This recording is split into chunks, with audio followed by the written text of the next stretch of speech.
Salam sama saudara dan saudariku terkasih, salam damai sejahtera dan penuh sukacita untuk kita semua. Semoga kita semua tetap sehat dan selalu bersukacita.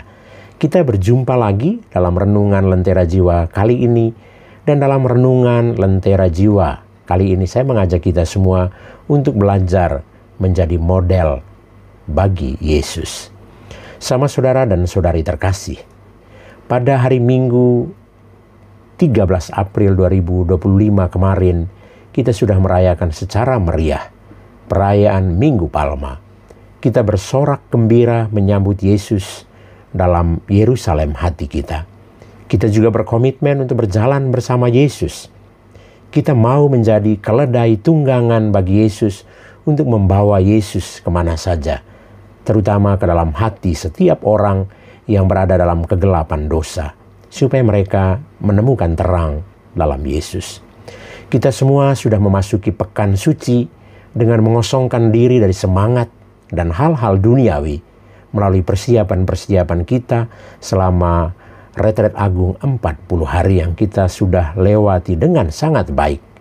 Dengan itu, mata dan hati kita terbuka untuk belajar dari Yesus, dari jalan yang ditempuh Yesus, yakni jalan kesetiaan, jalan ketaatan kepada kehendak Allah, jalan kasih, jalan pemberian diri sampai akhir dan tanpa batas. Kita berjanji untuk berjalan bersama Yesus sampai akhir hidup kita. Ada satu kisah inspiratif yang kiranya menginspirasi kita dalam merenungkan misteri kehidupan Yesus, teristimewa penderitaan Yesus yang kita renungkan bersama selama pekan suci ini, dan semuanya itu berpuncak pada perayaan Paskah kebangkitan Tuhan Yesus. Ada seorang pelukis terkenal di Roma pada zaman dahulu. Ia banyak sekali melukis di gereja-gereja, di katedral-katedral, dan di banyak tempat di Eropa. Nama pelukis itu Leonardo da Vinci. Diceritakan bahwa suatu ketika Leonardo da Vinci diminta untuk melukis peristiwa perjamuan malam terakhir untuk sebuah kapela di Roma, yaitu Kapela Sixtina. Tetapi untuk melukis, ia memerlukan figur-figur untuk membantu dia dalam melukis. Ia mencari orang-orang yang bisa dijadikan sebagai model untuk menggambarkan Yesus dan juga model untuk menggambar para murid Yesus. Ketika dia mencari seseorang untuk menjadi model untuk melukis wajah Yesus, katanya, ia agak kesulitan untuk menemukannya. Model itu harus memancarkan sifat-sifat Yesus. Namun, sesudah ia mencari dan mencari, akhirnya ia menemukan seseorang yang bisa jadikan sebagai model untuk menggambar wajah Yesus. Selanjutnya, cukup gampang untuk menemukan orang-orang yang bisa dijadikan model untuk menggambar wajah Rasul Petrus, Yohanes, Yakobus, dan juga rasul-rasul yang lain. Namun, ketika ia hendak melukis wajah Yudas Iskariot, sekali lagi ia mengalami kesulitan, bahkan lebih sulit dari mencari model untuk Yesus. Ia membutuhkan wajah dan sikap yang menunjukkan pengkhianatan, keserakahan, egoisme, kebencian, dan sebagainya. Ia membutuhkan bertahun-tahun untuk mencari wajah seperti itu. Akhirnya, dia menemukan wajah seperti itu di ruang pengadilan. Seorang terdakwa di pengadilan dituduh sebagai pembunuh, sebagai penipu dan pengkhianat. Segera saja ia dibawa ke Kapela Sixtina untuk dilukis wajahnya, untuk menjadi model wajah Yudas Iskariot dalam gambar perjamuan malam terakhir. Namun, sangat mengherankan, sebab tiba-tiba penjahat itu menangis. Leonardo da Vinci yang sedang melukis dengan serius sangat terkejut. Dan ia bertanya kepada penjahat itu, "Mengapa Anda menangis?" Sambil terseduh-seduh orang itu menjawab, "Apakah Anda telah lupa pada saya? Saya juga pernah Anda minta untuk datang ke sini beberapa tahun lalu.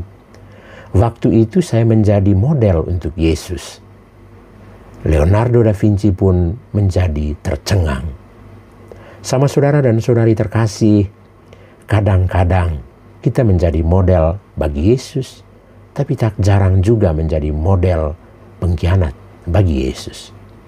Kita bisa saja tampil dengan aneka wajah yang kadang bisa mengelabui mata orang sebagai orang yang baik, tapi bisa juga sebagai orang yang kurang baik. Bacaan-bacaan suci yang kita dengar sejak Minggu Palma dan juga selama perayaan Tri Hari Suci ini merupakan peringatan bagi kita, bagi diri kita, agar memeriksa diri dan hidup kita. Bagaimana sikap kita terhadap Tuhan yang sudah mencintai kita dengan berbagai kurnia dan rahmat. Apakah kita cukup berjuang untuk menanggapi kasih setia Tuhan? Ataukah kita sering mengkhianatinya dengan dosa-dosa kita? Mulai hari ini, selama 1 pekan ini, kita akan mengenang hidup Yesus saat terakhir hidupnya dan kebangkitannya dari maut. Pada hari-hari suci ini, kita diajak untuk membaharui kembali cinta bakti kita kepada Kristus yang adalah Raja dan Penyelamat kita.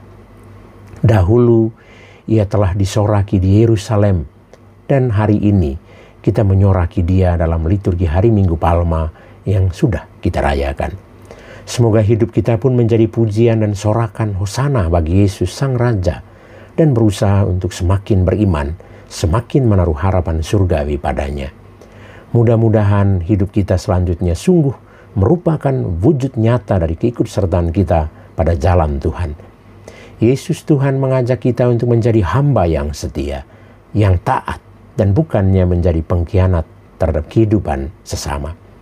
Marilah kita berjanji untuk salibkan semua nafsu jahat yang ada dalam diri kita, segala bentuk egoisme diri, semangat ingat diri bersama kurban Kristus di salib.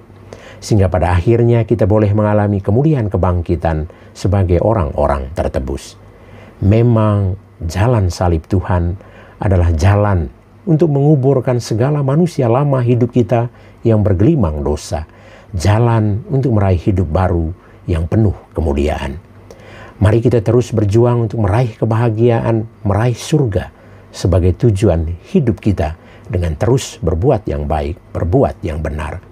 Kita selalu berjuang menjadi model bagi Yesus melalui cara hidup kita yang baik dan yang benar. Surga, kebahagiaan hanya dapat diraih, hanya dapat dicapai jikalau kita bertahan dalam hal-hal yang baik, dalam hal-hal yang benar. Lebih baik jadi tukang sapu di surga daripada menjadi kepala suku di neraka. Mari kita merenungkan dalam hari-hari suci ini, dan kita terus belajar untuk menjadi model yang baik, model yang benar bagi Tuhan Yesus. Tuhan memberkati kita semua. Amin.